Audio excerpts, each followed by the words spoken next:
Hi అండి. ఈ వీడియోలో మనం ఎకనామిక్స్‌లో ఇంతవరకు ఫస్ట్ ఇయర్ ఎకనామిక్స్‌లో మనం 3 చాప్టర్‌లు డిస్కస్ చేసుకున్నాం. అందులో 4వ చాప్టర్‌గా మనం ఉత్పత్తి సిద్ధాంతాన్ని పరిచయం చేస్తున్నాం. ఈ కాన్సెప్ట్స్ ఏంటనేది మనం ఇందులో వివరించుకుందాం.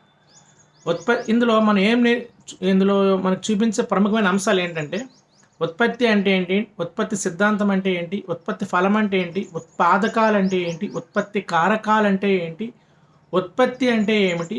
అట్లాగే ఆదాయాలేంటి? రాబడులేంటి? వ్యయాల రకాలేంటి? సప్లై నిర్ణయించే కారకాలేంటి? ఇవన్నీ కూడా ఈ చాప్టర్‌లో చూపించాడు.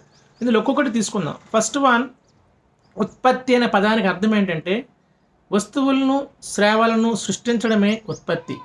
అయితే ఈ వస్తువులు, సేవలను ఏ విధంగా సృష్టిస్తారంటే ఉత్పత్తి కారకాల ఆధారంగా. అంటే వస్తువులు, సేవలు సృష్టించాలంటే వాటికి అవసరమైనవి ఏమంటే ఉత్పత్తి కారకాలు. ఏ కారకాలైతే ఉత్పత్తుల ప్రక్రియలో పాల్గొంటాయో వాటిని ఉత్పత్తి కారకాలు అంటారు. మరి ఉత్పాదకత అనే పదానికి అర్థం ఏంటి అంటే, ఉదాహరణకి అనే ఒక వ్యక్తి ఒకరోజు 10 పెన్నులు తయారు చేశాడు.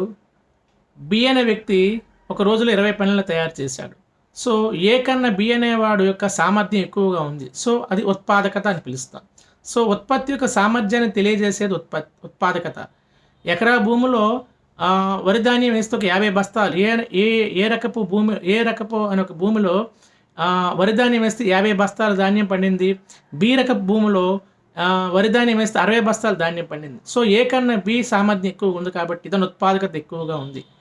అంటే ఉత్పత్తి కారకాలను తక్కువగా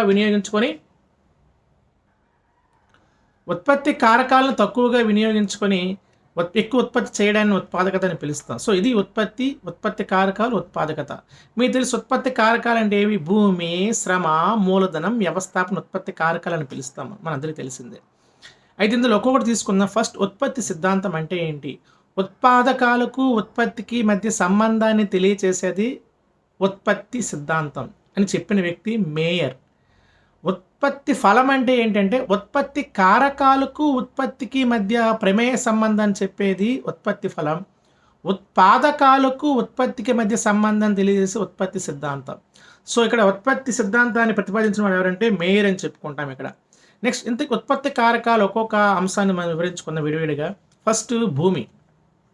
మనకు తెలుసు భూమి, శ్రమ, మూలధనం, వ్యవస్థాపన.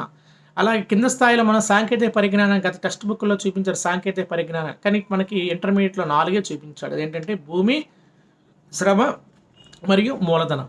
భూమి యొక్క లక్షణాలు తీసుకుందాం. ఇక్కడ భూమి అనే పదానికి అర్థం ఏంటంటే, ప్రకృతి ఆధారంగా సృష్టించబడే ప్రతిదీ భూమిలో భాగమే. ఖనిజాలు, నీరు, పర్యావరణం, అడవి, నేల లేక మట్టి ఇవన్నీ భూమిలో భాగంగా చెప్పచ్చు.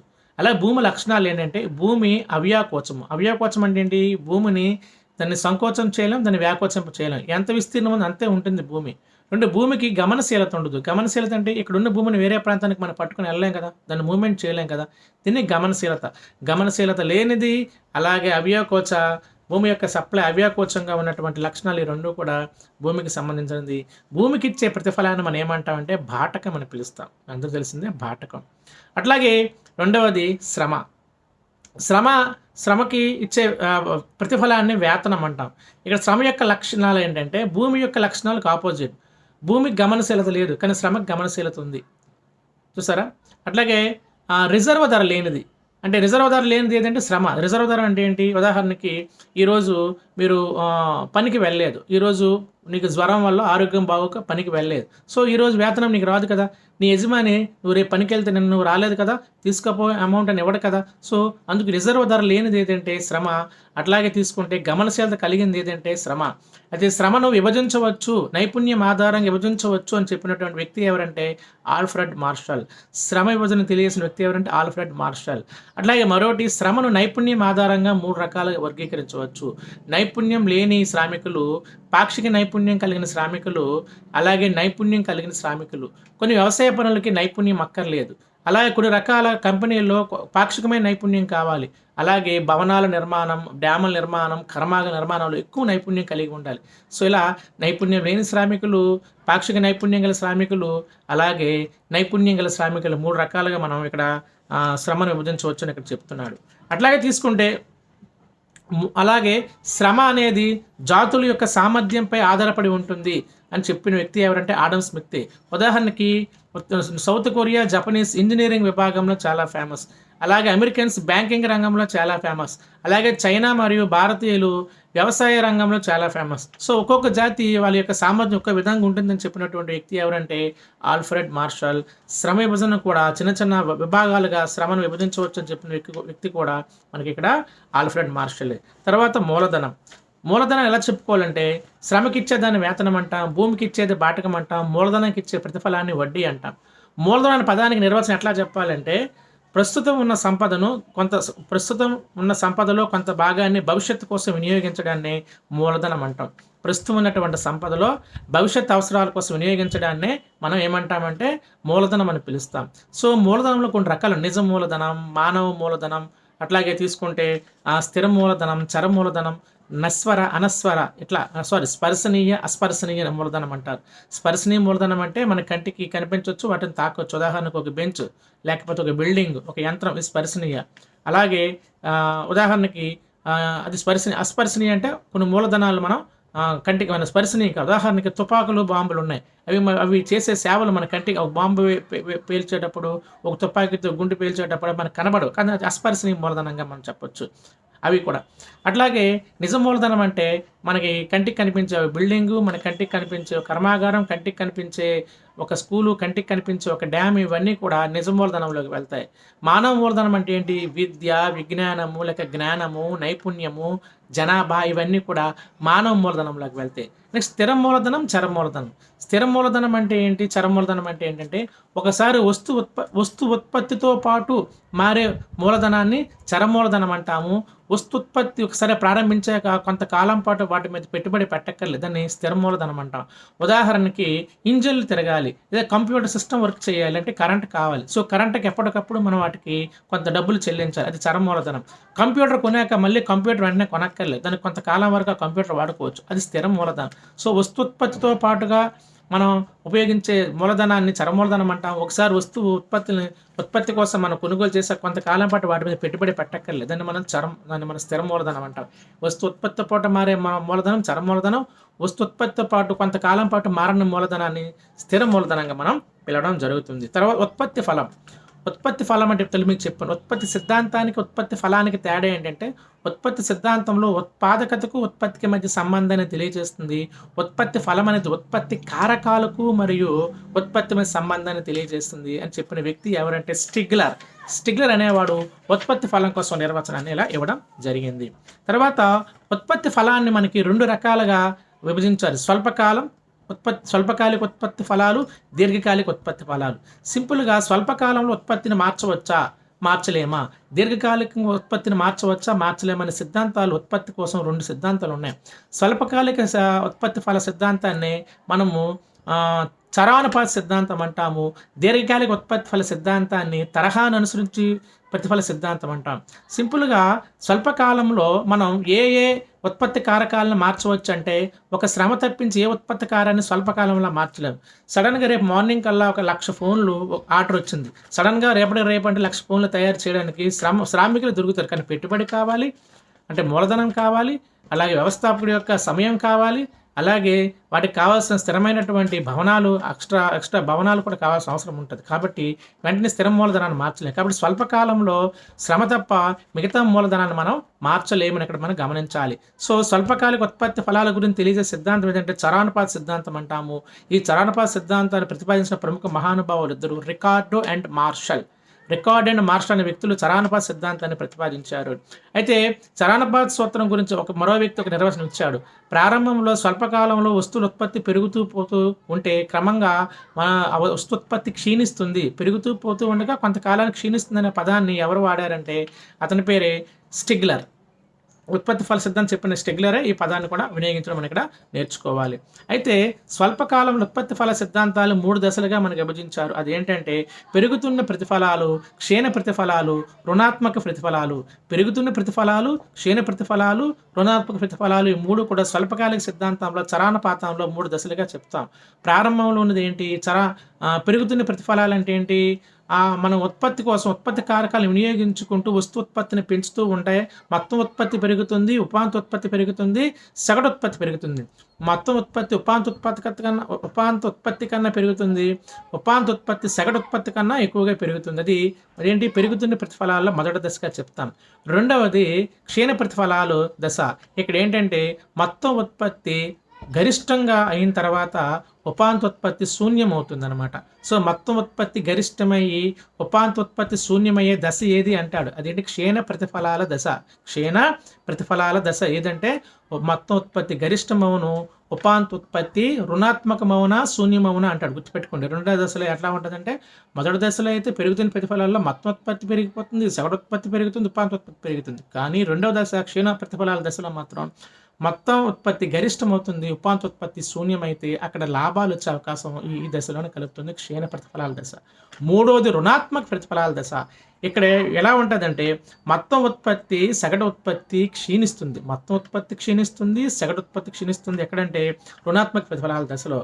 అలాగే ఉపాంత ఉత్పాదక రుణాత్మకం అయిపోతుంది. చూడండి, మొత్తం ఉత్పత్తి సగటు ఉత్పత్తి క్షీణిస్తుంది, ఉపాంత ఉత్పత్తి అనేది రుణాత్మకం అవుతుంది. అది ఎన్నో దశలు అంటే మూడో దశ రుణాత్మక ప్రతిఫలాల దశ. ఇది మనం చూపించినటువంటి అంశం. 3 దశలు గుర్తుపెట్టండి. మొత్తం ఉత్పత్తి అంటే మొత్తం తయారు చేయబడిన వస్తురాశిని మొత్తం ఉత్పత్తి అంటాం. సగటు ఉత్పత్తి అంటే మొత్తం ఉత్పత్తిని అక్కడ ఉన్న శ్రామికుల చేత భాగిస్తే వచ్చేది సగటు ఉత్పత్తి. ఉపాంత ఉత్పత్తి అంటే అదనంగా ఒక యూనిట్ని తయారు చేయడం కోసం ఖర్చు పెట్టే వ్యయమే అదనంగా. ఏమంటే ఇక్కడ అదనంగా ఒక యూనిట్ తయారీ కోసం అదనంగా ఒక యూనిట్ తయారు చేయడమే ఉపాంత ఉత్పత్తి. ఇక్కడ ఉపాంత అనే పదం వచ్చిందంటే అది వ్యయం. ఉపాంత వ్యయమా, ఉపాంత రాబడా, ఉపాంత ఉత్పత్తి, ఉపాంత డిమాండ్. ఇప్పుడు ఉపాంత అనే పదం వచ్చింది, దాన్ని ఇంగ్లీష్లో మార్జిన్ అని అంటాం. ఉపాంత అనే పదం వచ్చిందంటే ఏం పెట్టాలి? అదనంగా అని పదాన్ని వాడాలి. అదనంగా చేసే రాబడి, అదనంగా చేసే వ్యయము, అదనంగా ఇచ్చే ధర, అదనంగా చేసే డిమాండ్, ఇలా అదనంగా పదం వాడినప్పుడు ఉపాంత అనే పదాన్ని మనం ఎందులో ఏ కాన్సెప్ట్ మనం వాడుకోవాల్సిన అవసరం ఉంది. నెక్స్ట్ దీర్ఘకాల ప్రతిఫలం. చూస్తారా, స్వల్పకాల సిద్ధాంతాన్ని మనం చరానుపాత సిద్ధాంతం అంటాము, దీర్ఘకాలిక సిద్ధాంతాన్ని మనం తరహాను అనుసరించి ప్రతిఫలాల సిద్ధాంతం అంటాం. ఈ సిద్ధాంతానికి మద్దతు ఇచ్చిన వ్యక్తి ఎవరంటే కైరన్ క్రాస్ అనేవాడు ఈ తరహా అనుసరించి ప్రతిఫలాలు దీర్ఘకాలంలో ఏ విధంగా ఉత్పత్తి ఫలం మార్చవచ్చు అని చెప్పాడు. గుర్తుపెట్టుకోండి, స్వల్పకాలంలో శ్రమను మాత్రం ఉపయోగించి ఉత్పత్తి చేయగలం, కానీ దీర్ఘకాలకంలో ప్రతిదీ కూడా చరకారకమే. స్వల్పకాలంలో శ్రమను మాత్రం మార్చగల, కాబట్టి శ్రమ మాత్రం చరకారకం అన్నాం. కానీ దీర్ఘకాలంలో మూలధనాన్ని మార్చవచ్చు, భూమిని మార్చవచ్చు, అట్లాగే శ్రమను మార్చవచ్చు, అలా వ్యవస్థాపన మార్చవచ్చు. సో కాబట్టి దీర్ఘకాలికంలో అన్ని ఉత్పత్తి కారకాలు స్థిర కారకాల, చరకారకాల, స్థిర మరియు చరకారకాలు అంటాడు.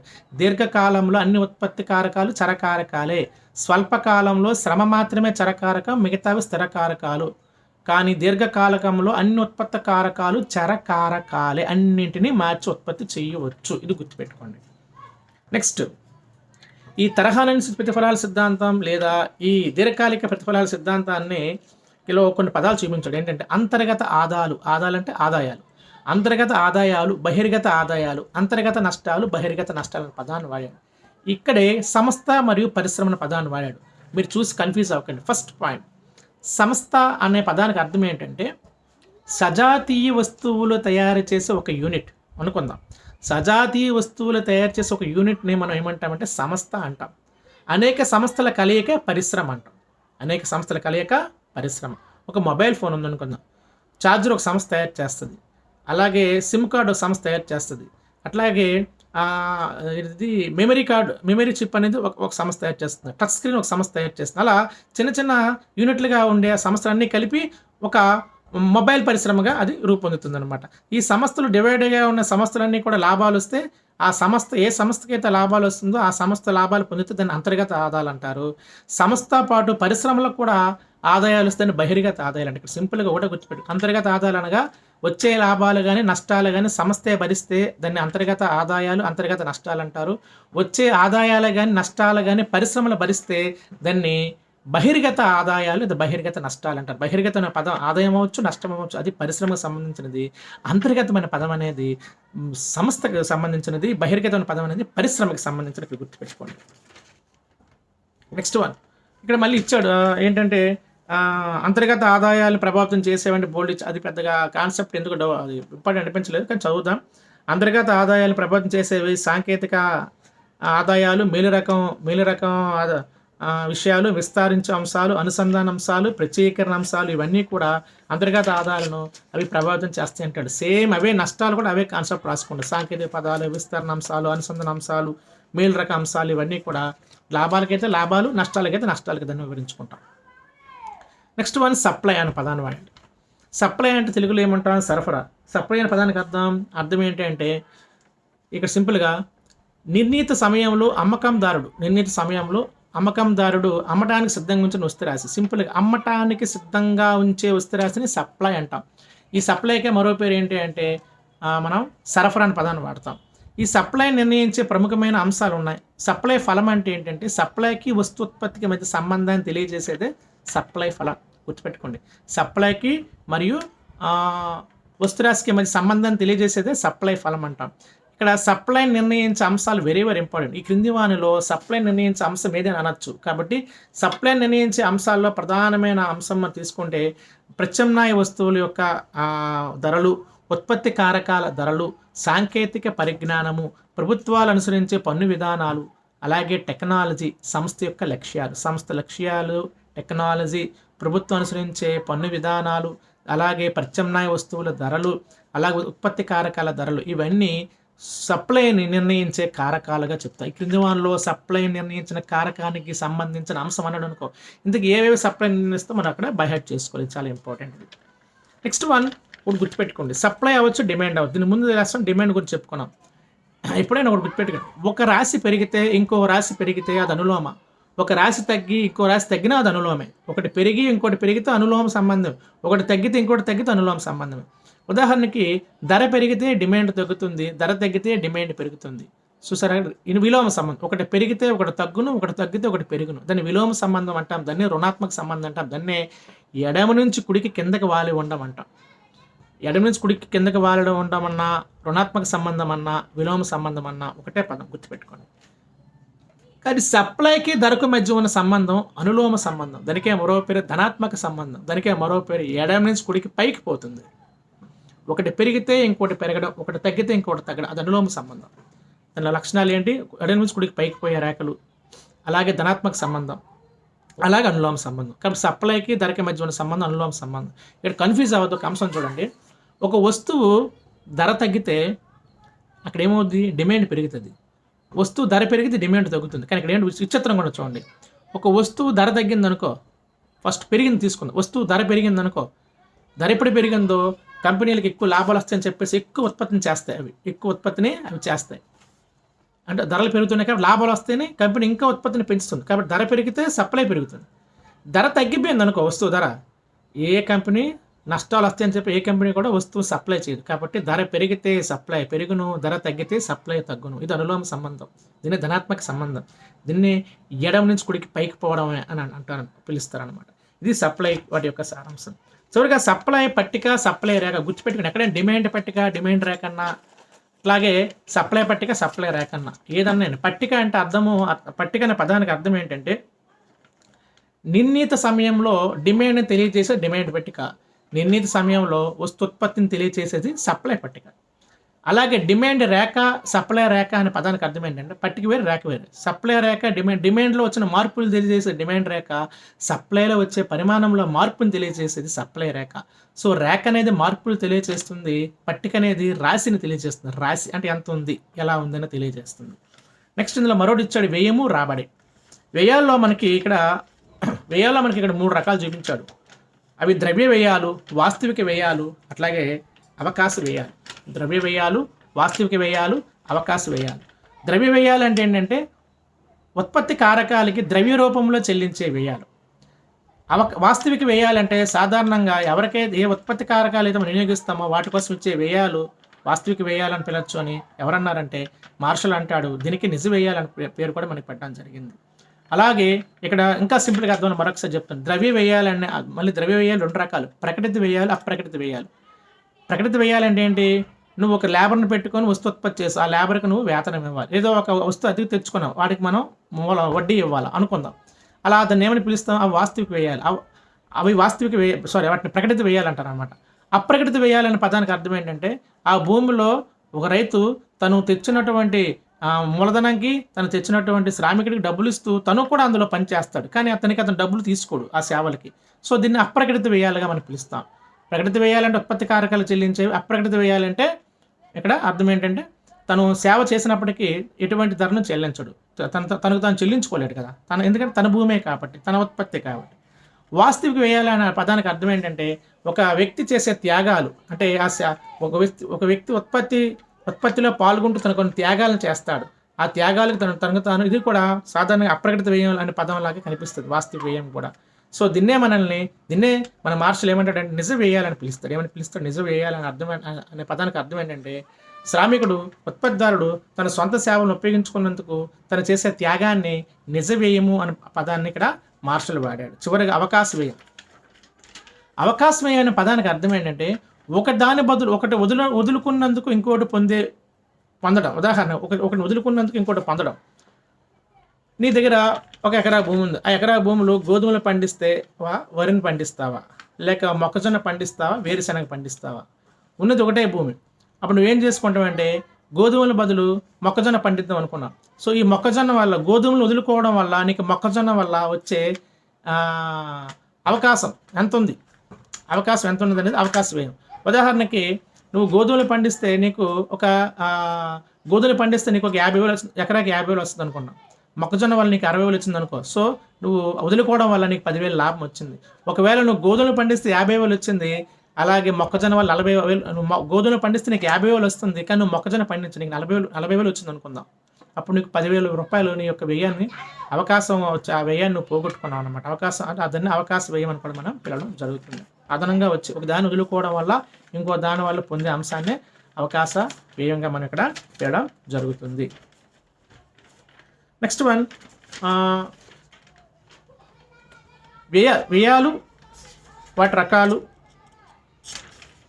తర్వాత రాబడి రకాలు అనే పదాన్ని చివరిగా చూపించాడు. ఇక్కడ మరో పదం వ్యయంలో. ఇదివరకు మనం ఏమనుకున్నాం? వాస్తవిక వ్యయము, తర్వాత అవకాశ వ్యయము, తర్వాత ద్రవ్య వ్యయం గురించి చెప్పుకున్నాం. ఇక్కడ మరొకరిని వ్యయాలు ఇచ్చాడు. స్థిర వ్యయము, చర వ్యయము, మొత్తం వ్యయము, సగటు వ్యయం అనే పదాలు వాడాడు. సేమ్ అవే ఆన్సర్ వస్తాయి. స్థిర వ్యయము, చర వ్యయం అనే పదానికి అర్థం ఏంటంటే, వస్తు ఉత్పత్తితో పాటు మారే వ్యయాలు చర వ్యయాలు. వస్తు ఉత్పత్తితో పాటు అంత వేగం మారని వ్యయాలను స్థిర వ్యయాలు అంటారు. సో, మొత్తం స్థిర వ్యయాలు, మొత్తం చర వ్యయాలు కలిపితే మొత్తం వ్యయం వస్తుంది. మొత్తం వ్యయంలో ఏమేమి ఉంటాయి? మొత్తం స్థిర వ్యయాలు, మొత్తం చర వ్యయాలు కలిపితే మొత్తం వ్యయం వస్తుంది. మరి సగటు వ్యయం అంటే అర్థం ఏంటి? ఇక్కడ సగటు వ్యయం అనే పదానికి అర్థం, ఒక వ్యక్తికి మొత్తం ఒక రాబడి వస్తుంది, అంటే సంథింగ్ ఎంత రాబడి వచ్చింది. ఆ రాబడిపై అతను చేసినటువంటి వ్యయం, ఒక వ్యక్తి వచ్చినటువంటి రాబడి అతను చేసిన ఖర్చు భాగిస్తే వచ్చేదే సగటు వ్యయంగా మనం ఇక్కడ చెప్పుకోవచ్చు. నెక్స్ట్ వన్, ఉపాంత వ్యయం అంటే అర్థం ఏంటంటే, మనకు తెలుసు ఉపాంత వ్యయం అంటే అదనంగా చేసే పదాన్ని ఉపాంత పదం వాడాలని చెప్పాను. అదనంగా వచ్చే రాబడి ఉపాంత రాబడి, అదనంగా వచ్చే ప్రయోజనం ఉపాంత ప్రయోజనం, అదనంగా చేసే వ్యయం ఉపాంత వ్యయం. అదనంగానే పదాన్ని అంటే ఇప్పుడు వస్తున్న ఉత్పత్తికి అదనంగా మరో యూనిట్ వస్తువుని పెంచాలనుకుంటే చేసే వ్యయమే ఉపాంత వ్యయం అని చెప్తాం. ఇక్కడ సింపుల్ లాజిక్ ఇవన్నీ కూడా. నెక్స్ట్ వన్, ఇక్కడ ఇంకో పదం వాడాడు. స్వల్పకాలంలో చేసే వ్యయాలను స్థిర వ్యయాలు అనొచ్చు, చర వ్యయాలు అనొచ్చు. కానీ దీర్ఘకాలికంగా చేసే వ్యయాలను చర వ్యయాలను మాత్రమే పిలవాలి. గుర్తుపెట్టుకోండి ఇక్కడ బిట్ ఫ్రేమింగ్. స్వల్పకాలంలో చేసే వ్యయాలను స్థిర వ్యయాలు, చర వ్యయాలను పిలుస్తారు. కానీ దీర్ఘకాలిక అవసరాల కోసం చేసే వ్యయాన్ని అన్ని చర వ్యయాలుగానే ఇక్కడ మనం గుర్తించాలి. అలాగే మరో పదం వాడాడు. వ్యయరేఖట ఎడం నుంచి కుడికి పైకి పోతుంది అన్నాడు.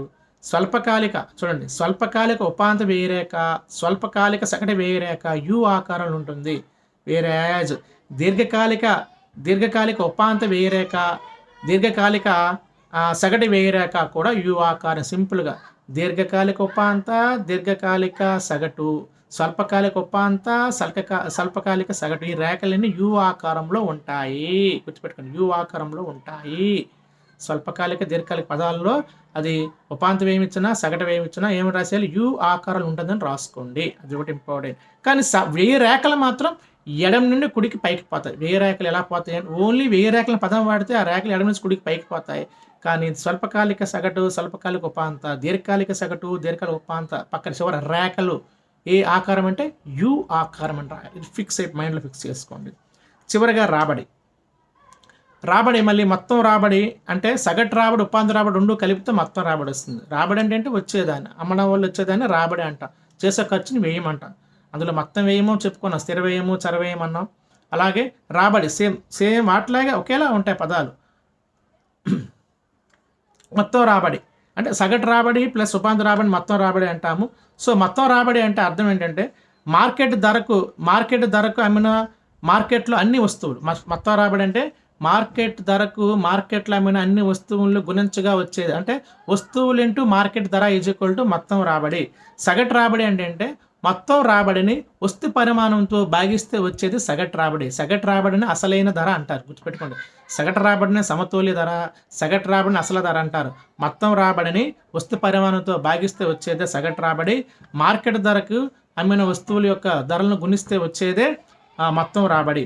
ఉపాంత రాబడి అంటే మన అందరూ తెలిసింది. ఒక యూనిట్ అదనంగా ఉత్పత్తి చేయడం వల్ల వచ్చిన రాబడినే ఉపాంత రాబడి అని పిలుస్తారు. ఇవి మనకి ఇచ్చాడు. దీని తర్వాత సంపూర్ణ పోటీ మార్కెట్, అసంపూర్ణ పోటీ మార్కెట్ ఇచ్చాడు. దీన్ని నెక్స్ట్ లెసన్తో కలిపి మనం అందులో వివరించడం జరుగుతుంది. సో మీకు ఇందులో ఇంకేమైనా డౌట్స్ ఉంటే మీరు డిస్క్రిప్షన్లో మీరు క్వశ్చన్స్ అడగచ్చు వీటి మీద. తర్వాత తీసుకున్నట్లయితే మన app DNR social hub app ఉంది. అందులో మనకి 6th నుంచి 10th క్లాస్ వరకు న్యూ కంటెంట్ టెక్స్ట్ బుక్స్ 942 పేజీల నోట్స్ని తయారు చేసాం. అది పీడిఎఫ్ కూడా, అంటే అది ప్రింటింగ్ కూడా చేసి పీడిఎఫ్ ఫార్మాట్లో పెట్టడం జరిగింది.